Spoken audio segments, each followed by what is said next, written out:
Bonjour, je me présente Ariette Lamia, orthophoniste, productrice et animatrice de cette émission podcast de Voice of Ortho.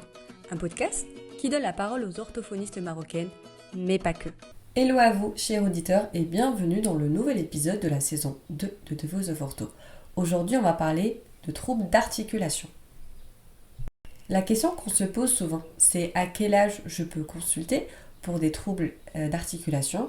Est-ce que c'est quelque chose qu'on peut régler à un jeune âge, à un âge un petit peu plus avancé ou même à l'âge adulte? Avant même de répondre à cette question, il faudrait d'abord définir ce que c'est qu'un trouble d'articulation. Donc un trouble d'articulation, c'est tout simplement un trouble de la parole caractérisé par des difficultés à produire correctement un ou plusieurs sons du langage parlé. Ces erreurs sont d'origine motrice ou fonctionnelle, donc c'est-à-dire qu'elles ne sont pas dues à un trouble du langage ou encore à un trouble auditif, mais une difficulté à coordonner ou encore à exécuter les mouvements articulatoires nécessaires.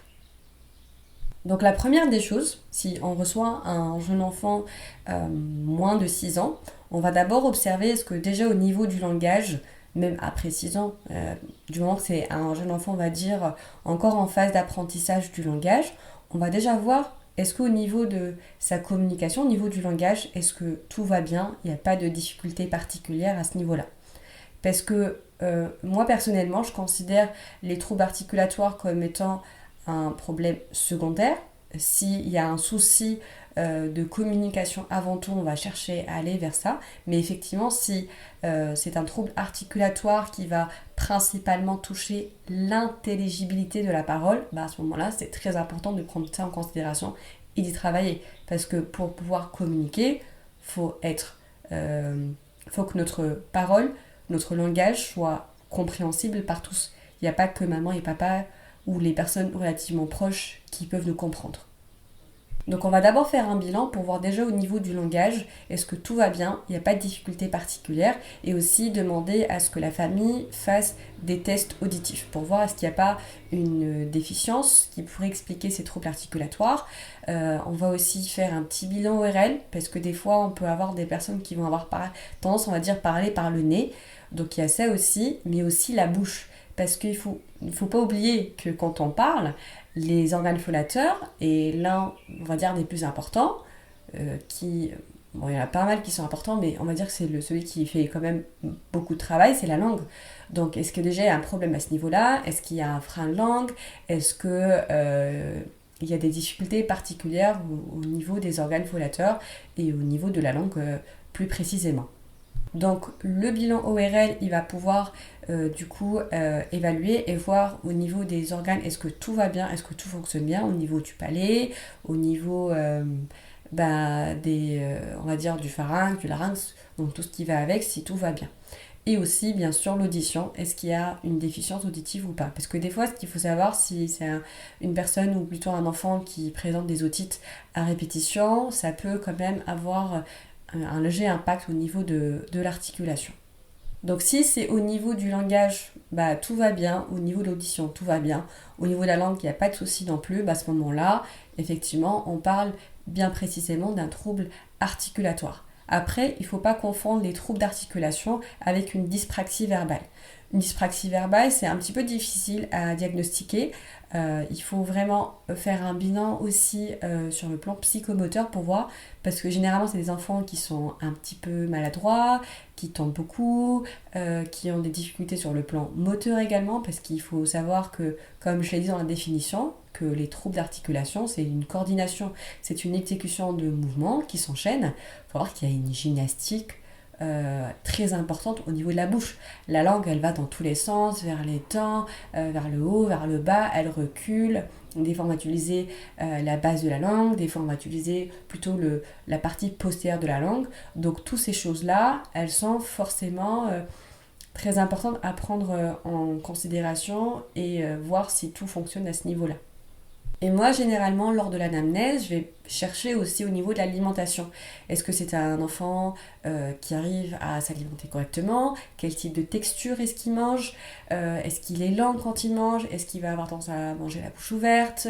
Est-ce qu'il y a une petite déviation au niveau de la mâchoire? Est-ce qu'il va peut-être plus solliciter un côté qu'un autre? Donc il y a toutes ces choses-là qui sont relativement importantes à chercher. Les parents ne vont pas forcément comprendre le lien, d'où l'intérêt de leur expliquer, notamment si c'est un enfant qui va avoir des textures généralement sous forme mixée ou sous forme de soupe.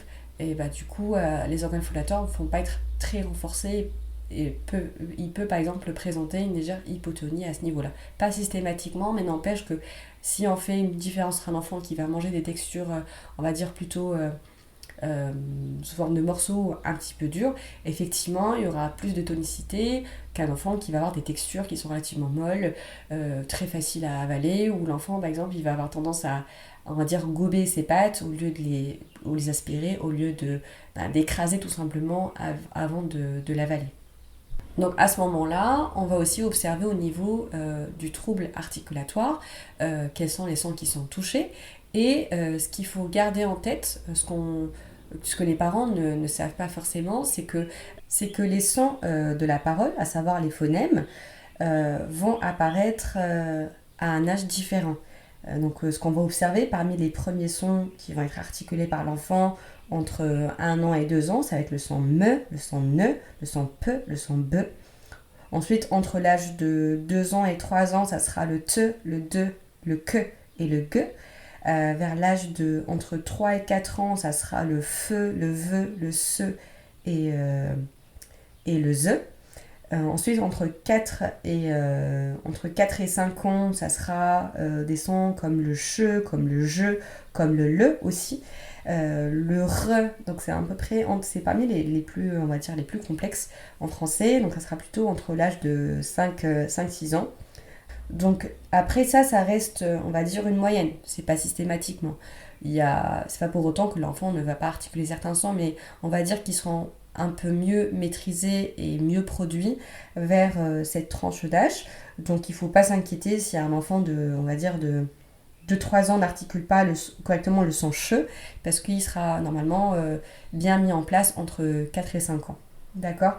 Donc ça, c'est relativement important. C'est pour ça que, par exemple, entre 1 et 2 ans, il va dire comme mama, ou va dire encore non, papa, bébé. Donc ça sera plutôt des choses qui vont être le plus produit. Et ce qui arrive souvent, c'est que, par exemple, les parents vont dire « Ah, mais il a tendance à m'appeler maman alors que je suis papa » ou il appelle tout le monde papa.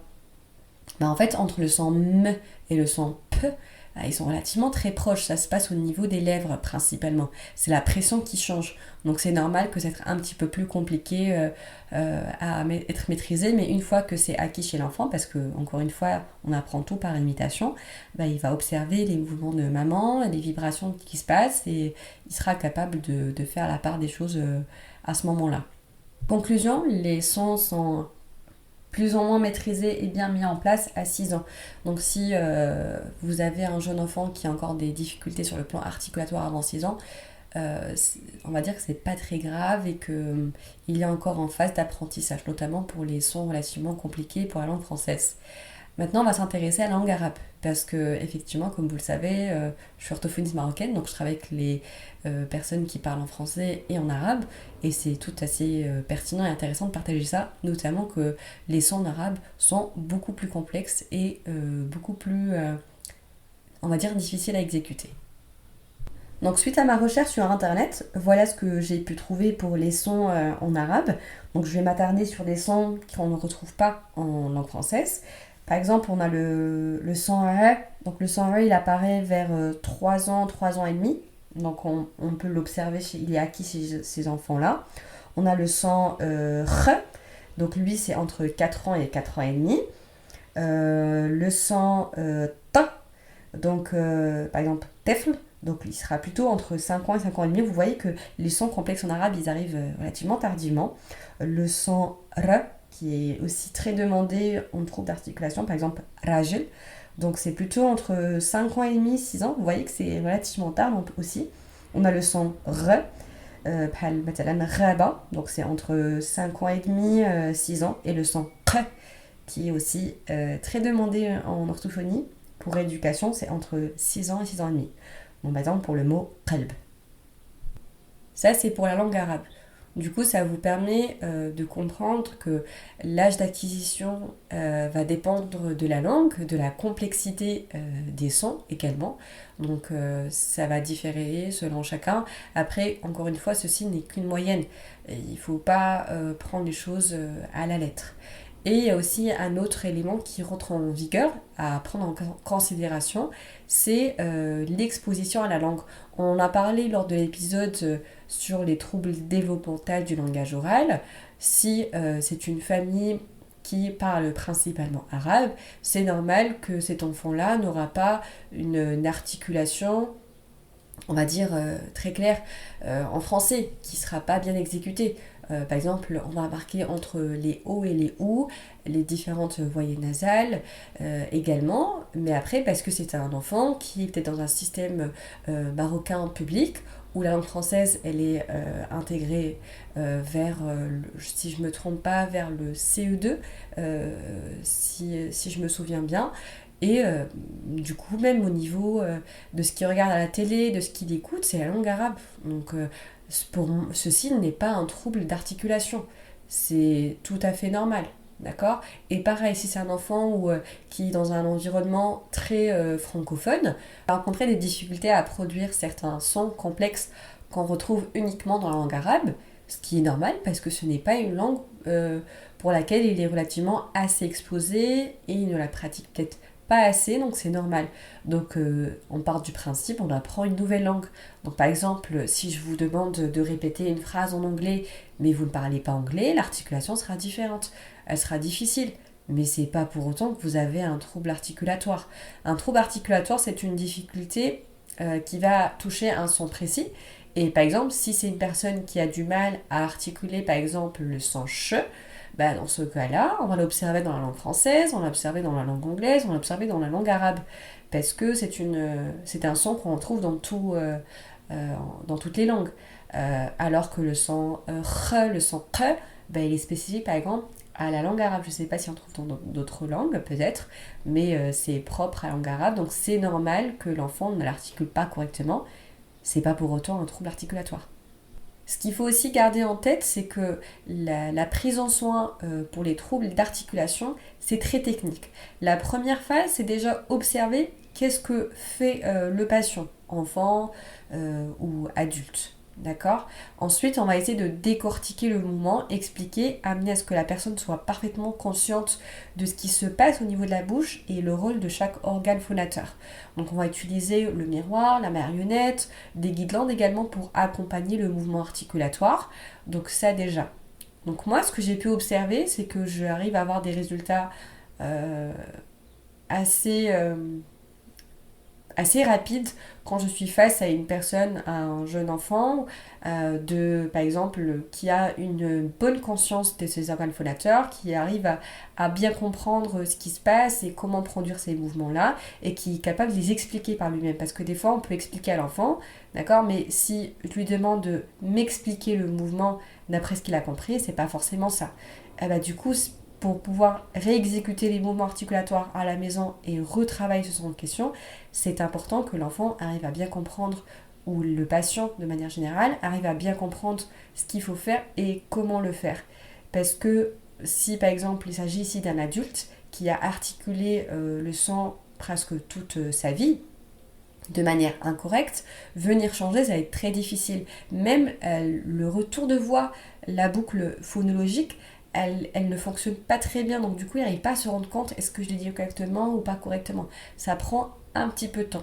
Donc le fait d'utiliser aussi des enregistrements, des notes vocales, ça peut vraiment aider pour justement apprendre aux patients à s'écouter et à identifier quand il le dit correctement ou pas. Parce qu'il va se passer, c'est qu'en séance d'orthophonie, quand on est en exercice, il va le produire correctement. Mais une fois qu'il parle de manière spontanée, hop, bah là ça repart sur les mauvaises habitudes. Donc le fait d'apprendre aux patients à s'écouter et à s'auto-évaluer, ça va vraiment l'aider à pouvoir pratiquer ce mouvement-là articulatoire correctement, même en dehors des exercices, quand il parle avec son entourage, quand il envoie une note vocale, ou n'importe. Et ce qu'on peut observer par moment, c'est que les troubles articulatoires que la personne peut présenter peuvent en avoir un impact sur le langage écrit. Parce qu'au final, on écrit comme on parle. Donc si l'enfant a des difficultés à articuler, par exemple, sans che, je reste un peu sur ça, il va me dire par exemple le mot sato, il va écrire sato. Parce que pour lui, quand il répète le mot quand il écrit, il le répète de manière incorrecte. Donc si vous recevez un enfant qui a des difficultés sur le plan de l'orthographe, cherchez est-ce qu'il y a des soucis sur le plan articulatoire.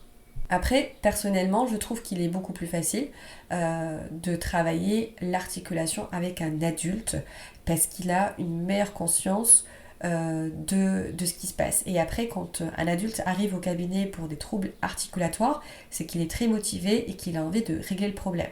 Alors que quand on est jeune enfant, on ne comprend pas forcément, peut-être qu'on n'a pas envie, on n'est juste pas prêt, on n'a pas la maturité pour, donc ce n'est pas du tout la même approche et ce n'est pas du tout la même dynamique. Donc oui, on peut régler des troubles articulatoires, même si on est adulte. Il n'est jamais trop tard, tout est possible. Il faut avoir la motivation et mettre en pratique les différents outils que l'orthophoniste va vous présenter. Je reviens un peu vers la dyspraxie verbale. Ce qu'il faut savoir, c'est qu'il y a une grande différence quand même entre la dyspraxie verbale et les troubles articulatoires.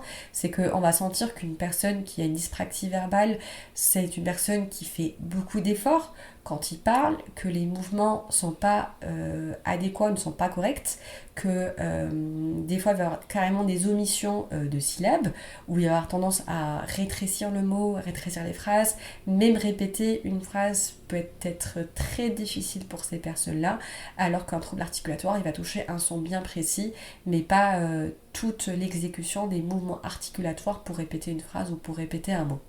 Donc si vous connaissez une personne qui a des troubles articulatoires adultes, vous pouvez lui dire que s'il a envie de le travailler, si ça le dérange et qu'il a envie de changer ça, c'est tout à fait possible de le changer, de le corriger et d'aller voir un orthophoniste. Si c'est un enfant qui a des difficultés sur le plan de l'orthographe, cherchez aussi est-ce qu'il y a un trouble articulatoire. Aussi, est-ce que la famille, l'entourage n'a pas de trouble articulatoire, parce qu'encore une fois l'enfant il va imiter, donc si maman n'articule pas correctement un son, peut-être que l'enfant va faire pareil. C'est relativement rare, mais ça peut arriver. C'est la fin de cet épisode. Je vous cache pas que je reste un tout petit peu sur ma faim parce que je trouve qu'il y a encore pas mal de choses à dire sur les troubles d'articulation, aussi connus sous le nom des troubles des sons de la parole. Donc n'hésitez pas à me dire si vous voulez un épisode un petit peu plus approfondi sur ce thème-là. J'en ai fait une petite capsule parce que le public, les gens, les auditeurs qui écoutent ou regardent The Voice of Ortho sont pas forcément uniquement des orthos. Donc on élargit, on essaie de simplifier et expliquer. En tout cas, si ça vous intéresse, dites-le moi en commentaire. Je vous ferai un épisode un petit peu plus long avec grand plaisir. Et moi, je vous dis rendez-vous dimanche prochain parce que chaque dimanche, c'est un nouvel épisode de The Voice of Ortho. Merci de vous abonner à la chaîne, de laisser un petit commentaire ou un petit j'aime. Ça donne beaucoup plus de visibilité sur les différentes plateformes. Et moi, je vous dis à très bientôt.